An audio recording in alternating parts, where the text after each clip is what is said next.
Hey guys, welcome back again to my YouTube channel. So by the way guys, maraming salamat po pala sa walang sawang pagsubaybay sa ating pong daily love reading, and kung ikaw ay bago pa lang sa ating channel, mag-subscribe na po kayo. Then i-click mo na rin yung ating notification bell para lagi kang updated sa ating mga bagong upload. And guys, sa mga interested pala sa ating private reading and sa ating rituals, nasa description box below.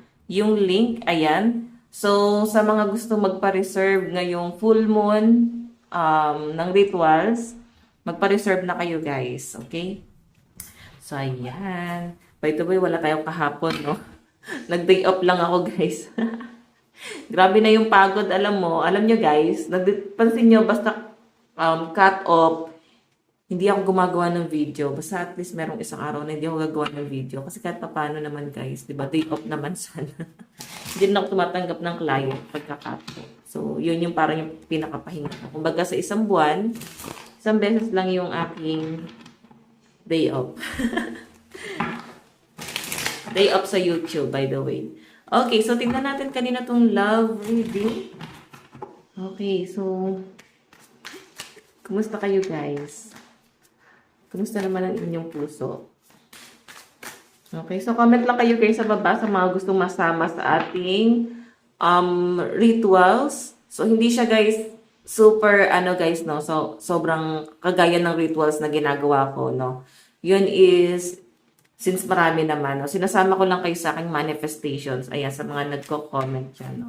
Para maisama ko kayo sa aking manifestation ngayong full moon. Okay, so tignan natin. Kanina itong love reading. Meron tayong, ayan, liwanagan ko lang, no? Meron tayong The Hierophant. Okay, so yung malinaw na pinapakita sa akin dito, guys, The Hierophant kasi is tradition, ayun, no? Tradition, structure, advice, teacher, counselor, and rules. So, nakikita ko ang dami mong pinagdaanan, no? I think, parang grabe yung betrayal, no? Hindi lang doon sa person mo, kundi pati sa kamag-anak, friends, nandun ka sa pinaka-downside ng buhay mo ngayon, no? Na parang wala ka talagang malapitan. So, yung pinapakita sa akin dito, guys, ngayon, shoulder mo lahat ng mga responsibility, though parang nasa-survive ka dito araw-araw. And kung sino man yung kasama mo na pamilya pa sa ngayon, parang nasa-survive ka para sa kanila. So, yeah, parang nakikita ko sa inyo guys, ikaw yung laging gumagawa ng paraan. Parang sobrang madiskarte yung ginagawa mo dito, no? Okay, tingnan pa natin. Kanina po itong love reading.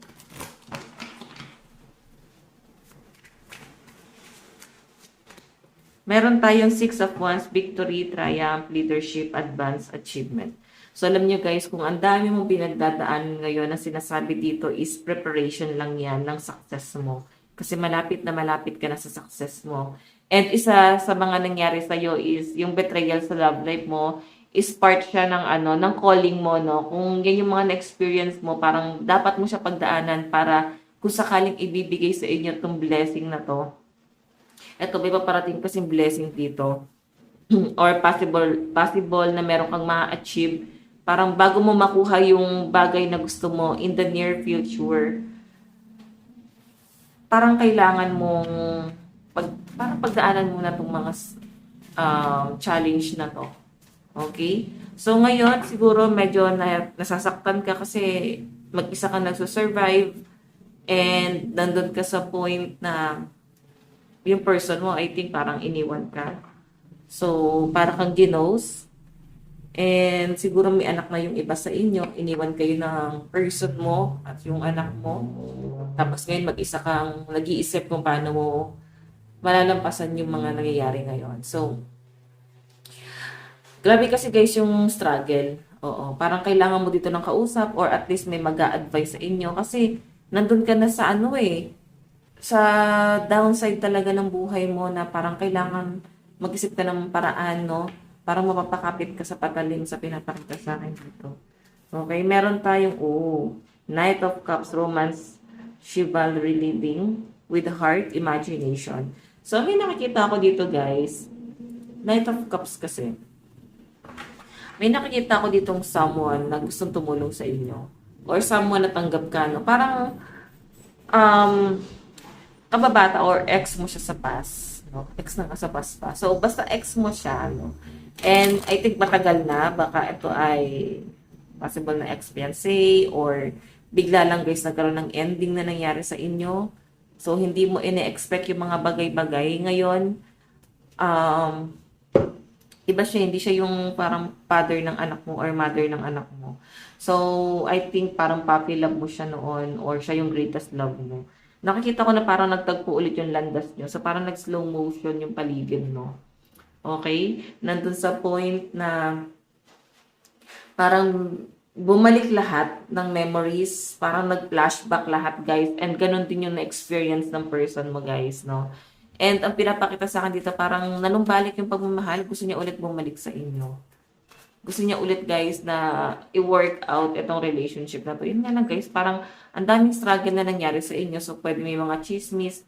Yun yung pwedeng magpapadoubt sa person mo. Yung mga chismis na yan. Okay, so titignan pa natin, guys. Para kasing ang dami na guys nakikisawsaw ngayon. May mga bagong nakikisawsaw na dito eh. So, parang, alam niyo yun, parang lagi kang ginagawa ng issue ng kahit na sino. Lapitin ka ng inggit sa pinapakita sa akin. So, mararamdaman mo eh, parang once na umaangat ka, parang ang daming humihila sa inyo pababa. Okay? Kasi hindi nila kaya yung level mo eh. Nakikita ko yung lakas ng loob mo. Tingnan natin.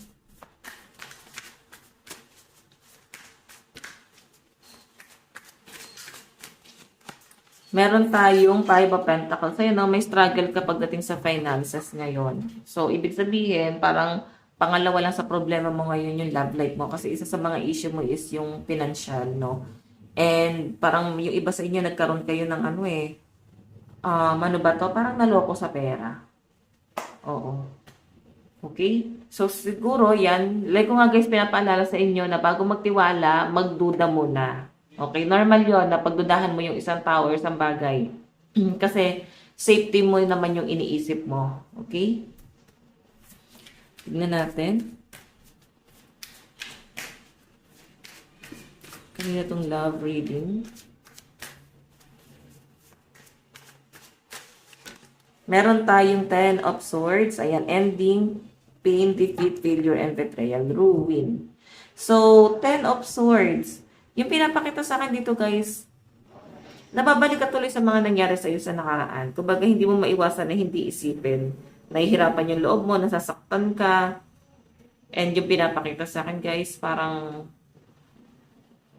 sobra yung lungkot na nararamdaman mo ngayon sa pinapakita sa akin dito. Grabe na yung mga pinagdaanan mo at gusto mo nang makaalis dito sa kalugmukan na to. Gusto mo na yung parang maging, doon ka na sa safe place mo. Gusto mo nang umalis sa mga problema, parang gusto mo nang lumayo, gusto mo nang takasan. So, yung iba sa inyo, possible na dumaan ka, no? Nagkaroon ka ng mga suicidal thoughts, no? So, ibig sabihin, naiisip mo lang siyang gawin, pero hindi mo siya ginagawa. Okay? Kung baga, pag nandun lang yung pinakamabigat na problema, doon mo lang siya maiisip, tapos bigla ka rin naman matatauhan.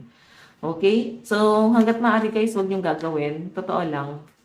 Hindi mo pa oras, no? Malalagpasan mo to kasi nakikita ko nga dito meron kang achievements. Okay? Ang lakas ng air sign at saka fire sign dito.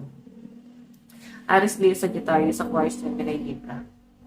Okay? So, tingnan natin.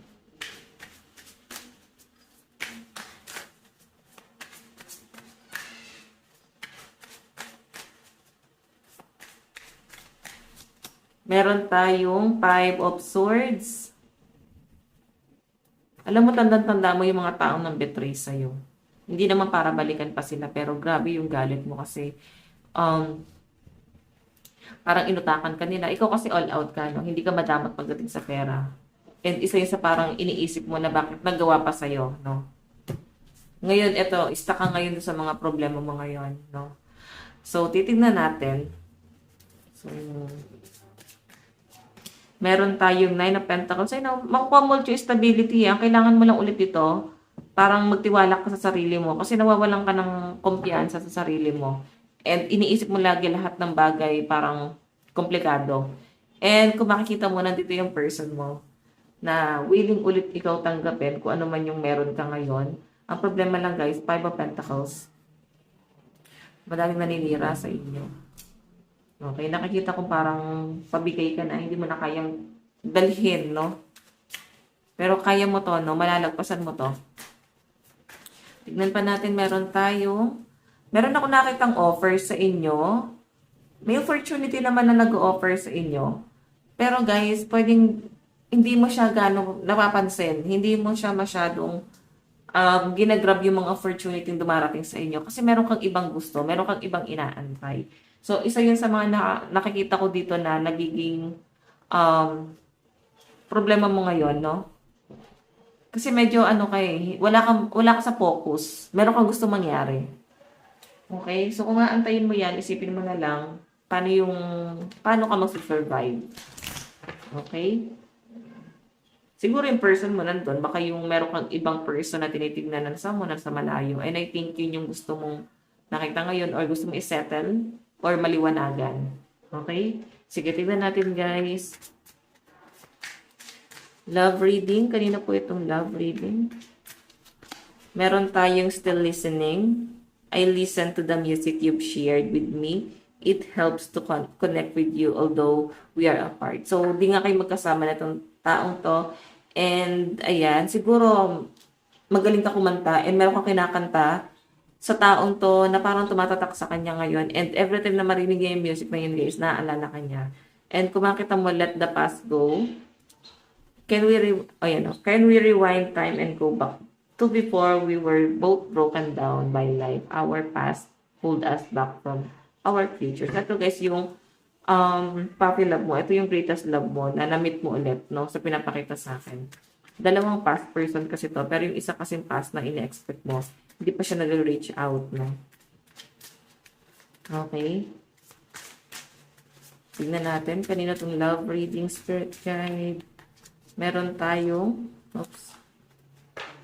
have my kids. I want to have a family with you. I know you'd be an amazing parents and I dream of the day I can experience raising a family together. So, ayun guys, nakikita niyo yung pagiging magulang mo. Kung paano ka maging magulang sa anak mo ngayon. Kung may anak ka, no? Sobrang napaka-responsible. Or, pwede rin naman guys, ikaw yung naging pangalawang magulang ng mga kapatid mo, kung ikaw yung panganay. So, nakikita ng person mo na to, yung greatest love mo, no? Kung paano ka sa pamilya. So, yun yung parang hinaasam niya sa inyo. Kasi, as in, family-oriented ka. Ganun yung pinapakita sa akin dito. Okay, tingnan natin. Meron tayong mother wounds. Ayan. My mother is a big influence on my behavior now. As an adult, I have challenge with connecting to the divine feminine energy within me and externally. So, ikaw, yung nakikita ko guys, nasasaktan ka. Siguro broken family ka na, wala na siguro yung mother mo or malayo ka sa mother mo. And yung pinapakita sa akin guys, nasasaktan ka every time na naiisip mo siya and nandun ka sa point na parang pag nahihirapan ka sa buhay, lagi mo siyang naiisip, no? Hindi mo matanggap yung mga bagay-bagay na kung ano man yung nangyayari sa buhay mo. Siya lagi yung naiisip mo na kung nandito sana siya, kung nandyan sana siya. Yung ganun yung pinapakita sa akin dito. Okay? Titignan pa natin. Meron tayong I am single. I am single right now. I'm not attached to anyone and not looking to get into a relationship at this time. So, ayan guys, yung person mo, yung greatest love mo, pwedeng tumandang binata or danhaga na to guys. Kasi still single pa rin daw siya ngayon, no? And sobrang gusto niyang bumalik sa inyo. Siguro ikaw, ganun din yung na-feel mo nung na-meet mo siya, no? Parang nag-slow motion talaga lahat. Same kayo. Tignan pa natin. Meron tayong I'm sorry. Ayan, gusto niya mag-sorry sa inyo. Okay? Tignan pa natin. Meron tayong feeling loss. So, matagal din pala siya guys nag-move on. Kasi kahit nagkaroon na ng ending, nagkaroon ka na ng pamilya or siya, or kung sino man sa inyo, parang hindi ka nawala. You know, I'm trying to make this work but I feel so lost. I don't know what to do or say anymore. and it's easier to just stay in silence. Ayan. So, ibig sabihin, mahabang panahon na lumilipas, taon na lumilipas, lagi ka naaalala nitong taong to, and may mga panghihinayang pa rin talaga siya. Okay? Na parang, paano kaya ganito? Paano kaya ganyan? So, nanghihinayang talaga tong taong to. Okay? So, titignan pa natin yung energy. Yan, lipit lang natin to. Okay.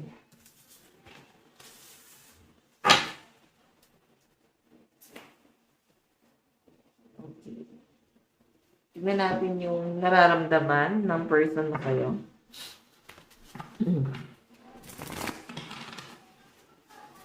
Parang hindi pantay-pantay. Okay. Ano yung nararamdaman ng person mo sa'yo? Ngayon,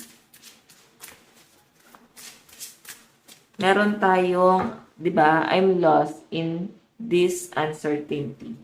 So, ibig sabihin talagang ang laking kawalan talaga nung presence mo sa kanya. Okay? Kasi siguro guys, mas pinili niya maging single sa matagal na panahon. And kung makikita nyo guys, ayan no, nahirapan siya mag-move on. Ito yung greatest love mo. So, siguro yung paghiwalay nyo nun is parang bigla lang guys na wala ng connection. Or wala naman ako nakitang nagkaroon ng ending. Parang continuation tong nangyayari sa inyo ngayon. I know, I am lost in this uncertainty. So, parang hinanap ka pa ng taong to. Tignan natin. I think parang sakit yung lalamunan ko, guys. Ingat tayo lahat, no? Lakas ng ulan ngayon. So, ano yung tingin? Tingin ni person mo sa'yo ngayon. Meron tayong face what hidden truth will set you free. So, yun. Ang gusto ng person mo dito, guys. Yan, sarado ko lang to. Parang magpakatotoo ka. Parang hindi ka nagpapakatotoo sa nararamdaman mo. And pwede hindi mo rin inaamin na parang mahal mo pa rin siya or hinahanap mo pa rin siya. Kasi siya ganun yun eh. Piling niya kasi mutual kayo na parang siya bumalik yung pagmamahal niya sa inyo. And na-feel niya rin na baka ikaw ganun din. Kasi naramdaman niya yung presensya mo that time nung nagtagpo kayo ulit. And feeling niya kasi siguro nire-reject mo siya. No? Pero taliwas yung action mo sa totoong nararamdaman mo. Yung nag-feel ng person mo. Okay? Face what hidden truth will set you free. Okay? Tignan natin. Ano naman yung magiging action mo? Meron tayong no time or distance can break our connection. Ayan, nawalan lang talaga kayo guys ng communication. Nagkaroon ng distance. Yun ang naging conflict nyo rin guys. Hindi kayo nag-work ng magkalayo or nagkaroon ng mga misunderstanding. So yan. Tipong nangako pa kayo na hindi tayo mapaghiwalay, then nangyari pa rin. Naghiwalay pa rin talaga. Okay, so tignan natin guys, ano naman yung outcome. So yung plano niya guys dyan, parang nung nakita kanya ulit, parang piling niya, hindi ka na makakawala sa kanya. Parang this time, isusure niya na may papanalo kanya. Okay, tignan natin guys yung outcome. Meron tayong my love for you is endless. Hindi talaga guys natapos, no? Hindi nawala yung pagmamahal niya sa inyo guys. Okay? So parang mas lumala talaga yung pagmamahal niya sa inyo nung nagtagpo kayo ulit. Okay, zodiac sign. Meron tayong Scorpio, Virgo, Leo, Sagittarius, and Cancer, Aries. Sa side ni person, no, zodiac sign niya. Ayan, malakas talaga yung Sagittarius, Leo, Virgo, and Scorpio energy. Oops, napasobra. Meron tayong Capricorn, Pisces, Libra, and Aquarius energy. Okay? So, sa side mo naman guys, ano yung nararamdaman mo sa person mo? Nararamdaman mo sa person mo. Ayan, each small step carries you forward. Oh, parang nafe-feel mo sa kanya, parang nag-aalinlangan siya. So, ikaw, nag-aalinlangan ka rin. Though, lagi mo siya naiisip, yung pinapakita sa akin dito, no? Pero yung pinapakita rin dyan is possible na nararamdaman mo rin na parang lumalayo siya. Ba't parang hindi niya pinaglalaban? Ba't parang wala siyang paninindigan? Ganun na yung mga tumatakbo sa isip mo dyan. Okay? So, tignan natin guys. Ano naman yung tingin mo sa person mo ngayon? Your spirit blooms anew each time life challenges you. Oh. Alam mo ikaw, yung nakikita ko sa inyo, parang ang dami mo pinagdaanan sa buhay, sobrang sinubukan na ng panahon. Kumbaga, ang lakas ng masculine mo, no? And, yun lang guys, sobrang napaka-responsible mo din dito. I think, sa mga nangyari, hindi lang love life mo yung iniisip mo rito. Kumbaga, iniisip mo rin is someone na masasandalan mo, no? Someone na parang tutulong talaga sa inyo. Okay? Yun nandiyan lang. Yung hindi kayo iwan. So, tignan pa natin. Ano naman yung magiging action mo dito sa connection na to? Meron tayong I'm healing to love myself again. So, I think mas gusto mo na mag-self-love. Parang, yun na yung final decision mo ngayon. Or yun yung parang mas magandang gawin mo muna ngayon, no? Parang gusto mo nang piliin yung sarili mo ngayon. Parang gusto mo nang buuin yung sarili mo ngayon. Okay, so tignan natin ano naman yung outcome. Meron tayong my love for you is endless. Same kayo. Talumbalik talaga yung love. Tignan natin guys yung zodiac sign sa side mo.